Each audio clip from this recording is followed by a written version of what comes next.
We now invite you to listen to Part 3, the questions and answers section of this insightful lecture titled How Suffering Can Lead Us to Happiness, given by Supreme Master Ching Hai in Sydney, Australia on March 16, 1993.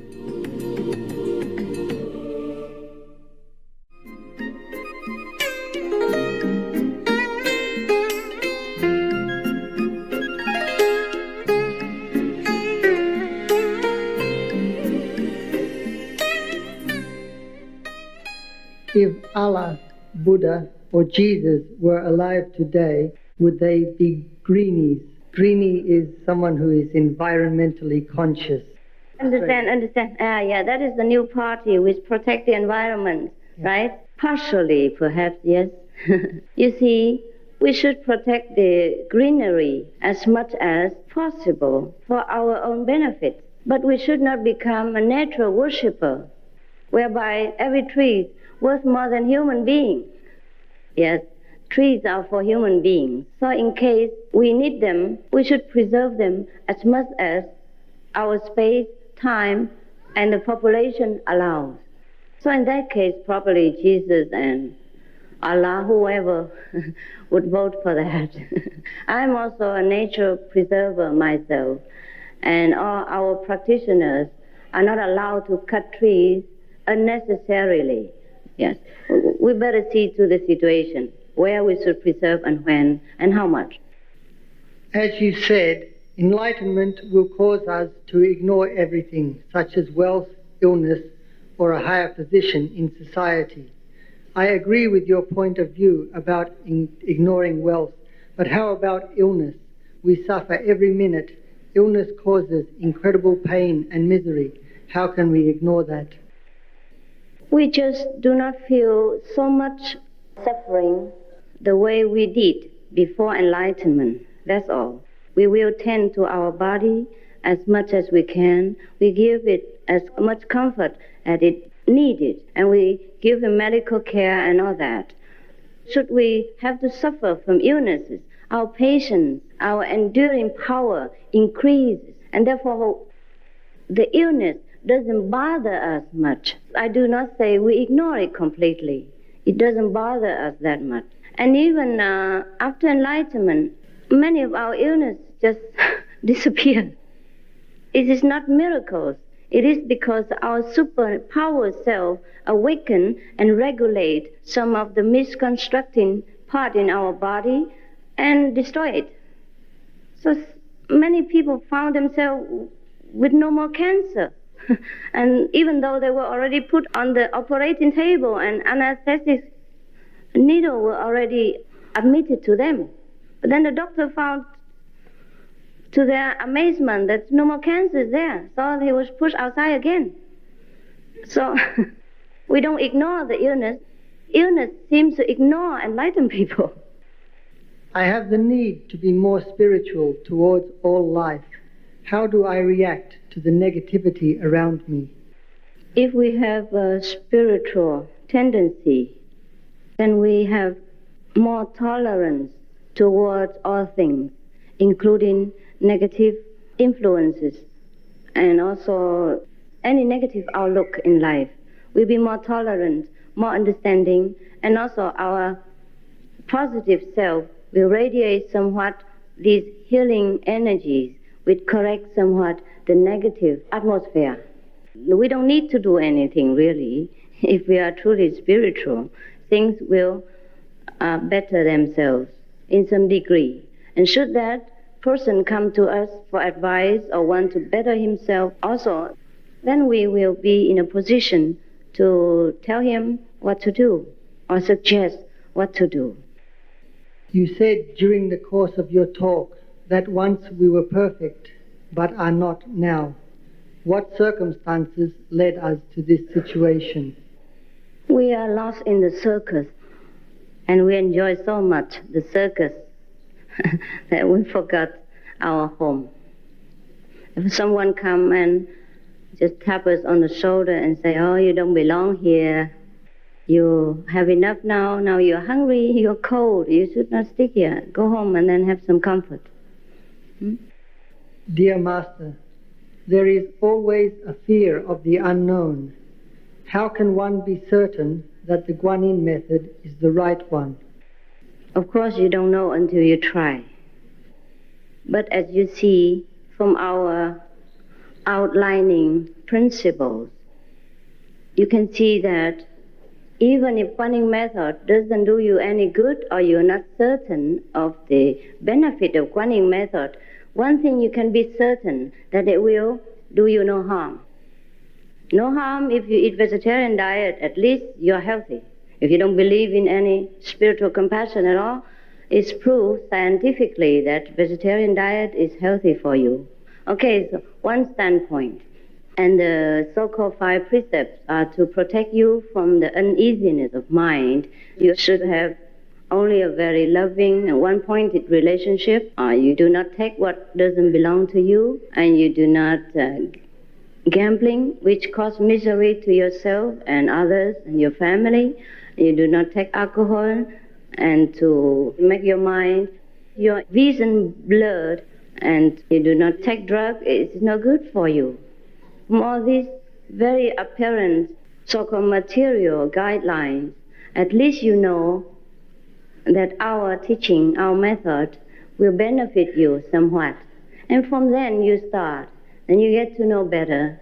And at least we offer you somewhat immediate proof of enlightenment. And at least we don't cash any money for it, before, between, and after. And you have no condition, no binding whatsoever. Suppose even afterward you don't want us, we also don't do anything to you. So in any way, you don't lose anything, you will only gain. And that is the symbolic thing I can tell you. But moreover, you must use your intuitive wisdom to ascertain which path to follow. Doesn't matter what I say, you have to know it. And pray to your inner self, to God, to Jesus, to Allah, to Buddha, whoever, to help you to decide. And if you see a stronger pull to come to us, then you know it is for you. Should you not feel it, or you feel stronger pull into the world, all right, then you're not yet ready. It's very simple. Are you connected with the Great White Brotherhood? The White Brotherhood originally denoted those who are highly advanced beings. Of course, probably in that sense, then I also belong there. But we belong to the Almighty, belong to ourselves. That is the surest. That's the only certain answer I can give you. We belong to a group of making you yourself better, making you become a master. Your students seem to worship you a lot and consider you like a god, a supreme being. Do you have any comments on their worshipping attitude towards you? I have no comment. They do what they want. They're free to worship or not worship me. I don't advocate worshiping myself or me or anyone at all. I always told them that the greatness is yours. Whatever miracles you have, or whatever things that occur to you, it is because you are on spiritual path, because you practice yourself, because your own great wisdom is awakened and help you. If they worship me or not worship me, make no effect on me. But I can't stop people. I can't stop them. I can't go to each one of them and repeat the same thing all the time. I can only give a general guideline, but they, just the way they are. People are like that. Well, they will grow out of it. Don't worry. But that's good for them. It's good for them. They are one-pointed. I do them no harm. And if they remember me, it's better than they remember the devil. What do you think of sex? If you condemn sex, then you must condemn mud. But do not forget, a lotus flower comes out of mud. You repeat what somebody else is saying. If it's from you, I still accept it. But you repeat it from another so-called master. Is that right? I never condemn sect, do I? Did I in any lecture or in my lecture condemn sect? So, I guess you want to air your view. But it's not your view, it's somebody else's view. So it's better you get enlightened yourself and have your comments on sex.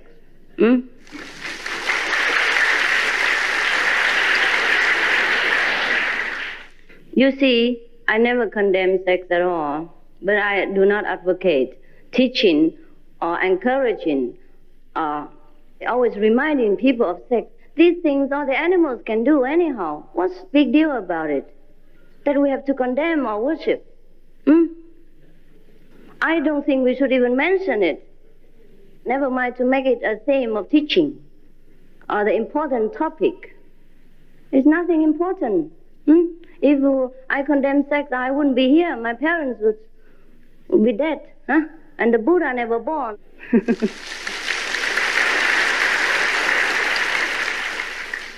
How do you learn to love yourself?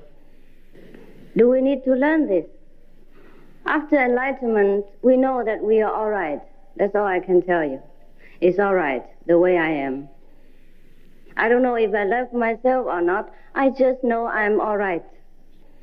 I'm okay.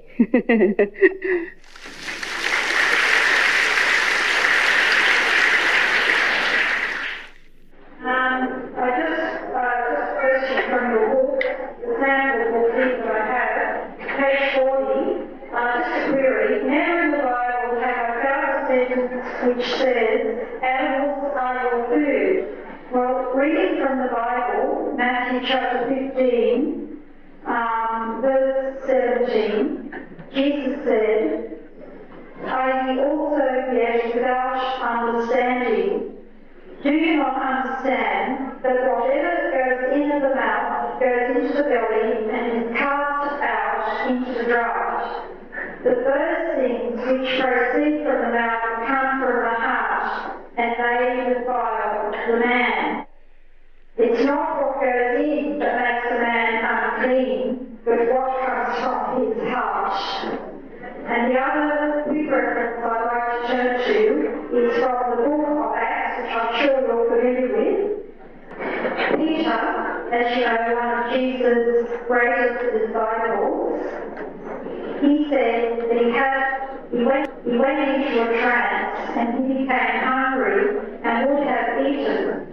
And he saw heaven opened and a certain vessel descending unto him, as it had been a great sheet knit at the four corners and let down to the earth, wherein were all manner of four-footed beasts of the earth, and wild beasts, and creeping things, and fowls of the air.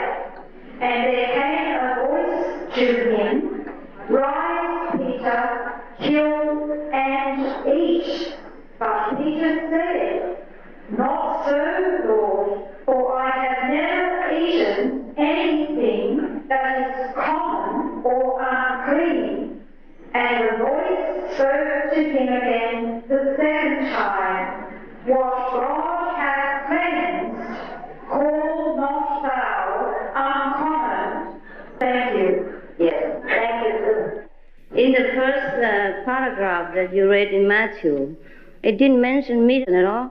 Probably Jesus at that time mentioned that because some of the people are so attached to whether eating pig or not eating pig. And certain food that they don't eat, but other food they can eat. So probably Jesus mentioned that. But he didn't say meat at all. A second, suppose Peter have seen all this, but in his vision only. And whatever God created with God's power through a visionary revelation, it is not real. It's not the fleshly, material flesh that God has wanted him to eat. Similarly, in Buddhist scriptures, there was a paragraph inside the Surangama Sutra. The Buddha mentioned that in the early days of my preaching, there are many monks who come from a different background and countries. They are not used to eating vegetarian food. Therefore, I manifested some so-called meat for them to eat through my power, magical power. But later on, if any monks eat meat, they are not my disciples. because the meat I manifested to them is not the real meat. I guess in this sense, both the Bible and the Suragama Sutra of the Buddhists say the same thing. You see, in the Old Testament, God never mentioned that we should eat meat. He said, I create all the beautiful fruits for you in the field and all the herbs in the garden. These are your food. In the Buddhist Sutra, Buddha says, if you use the sound and the light to see me, you can't see the Buddha. But in your book, you said about the light and sound. Please tell me what difference between the light, the sound in the Buddhist Sutra and your teaching. The Buddha didn't say the light and the sound. The Buddha said if you use the apparent form, the phenomena form to worship me, or worship my phenomena form, then you could not see the Buddha. It means you could not see the Buddha nature. But he did not mean the light and sound, which is invisible to the eyes and inaudible to the flesh ear. That's the difference. These are transcendental light and sound, which will help you get wiser and more peaceful and more loving. The Buddha means if we cling to the ordinary form of the Buddha, doesn't matter how he appears on earth, or we cling to kind of idol worship, then we could never find our own Buddha nature. It doesn't mean this light and sound. Dear Master, do you think the God discrimination human or not? If yes, why do God not give everybody the same skin color, the same hair, same languages? Human will not meet any problem about language, and any discrimination on skin color maybe lead to the war and violence. Please explain this for me. God does give whatever you have just mentioned to us. But we have chosen to be in this dual stage because we like it. Should you want to be equal again, and each one look the same again in glory and beauty, then please join the heavenly hierarchy. And that's why I am here to show you how to do it, to go back to the non-discriminating state. You have the choice either to be here in this colorful dimension or to go into the dimension where is no discrimination between the sexes, between the hate, between the rich and poor, and the color of the skin, etc. You see why God gave us so much of this so-called color? Because He's very loving. Because we want whatever we want, we get it. Yeah? He also gives us other choice. Therefore, we have many choices. That's why He gives us also this kind of word and also many other kinds of words. Like Jesus mentioned, in my Father's house, there are many mansions. So if you don't like this word the way it is, it's all right. You come to the other word, and we know the way. We can guide you. Okay.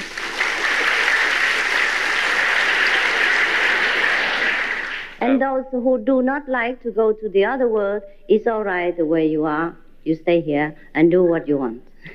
Therefore, we don't force people to follow us at all. We just offer the opportunity for those just like you who want to go into that kind of dimension. Yeah, every word, every place has its regulation and rules.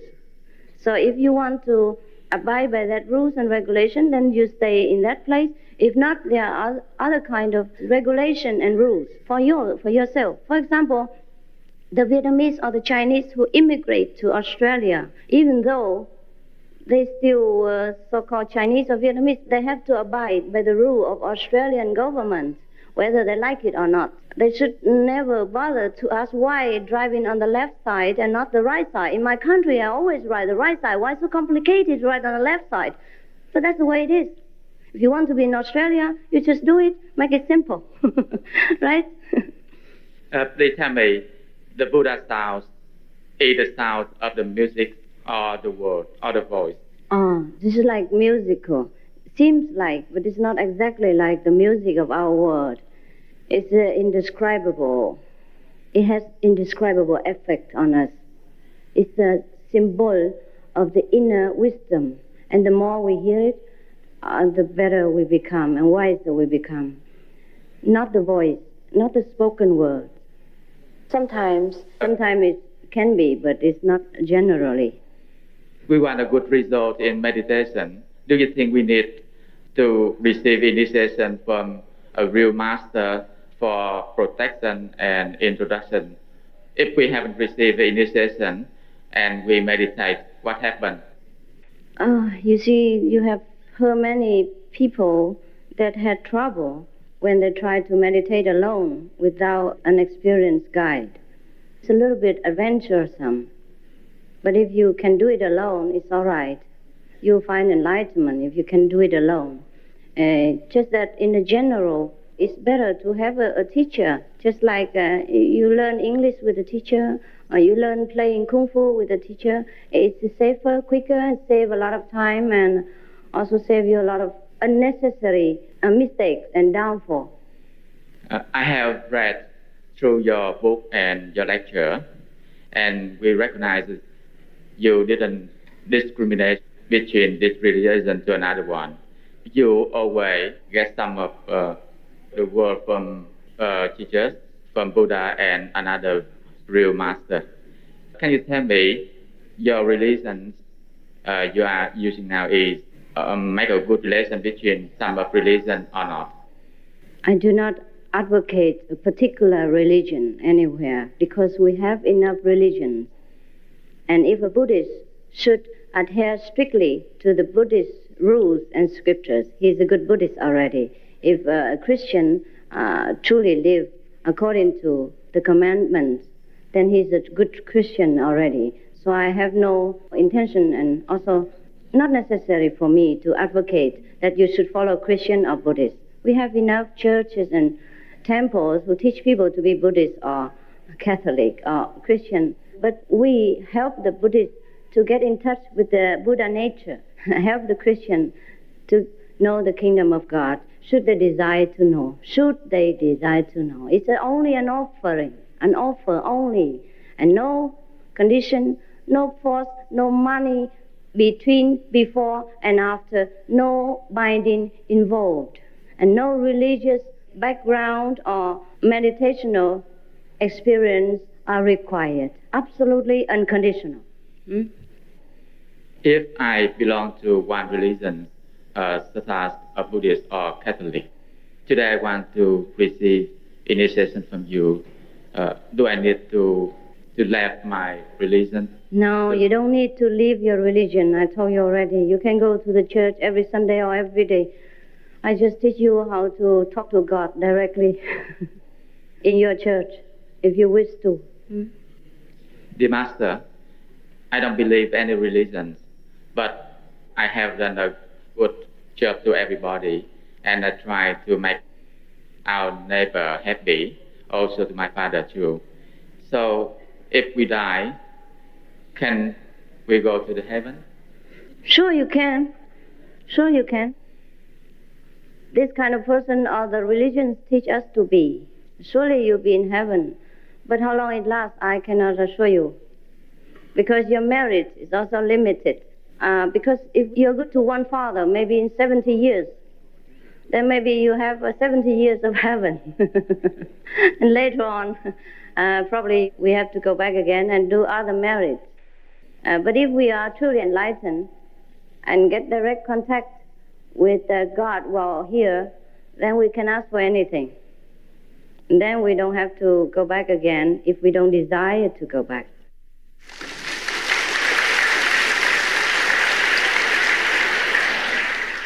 Thank you for all your love and your excitement and all your questions.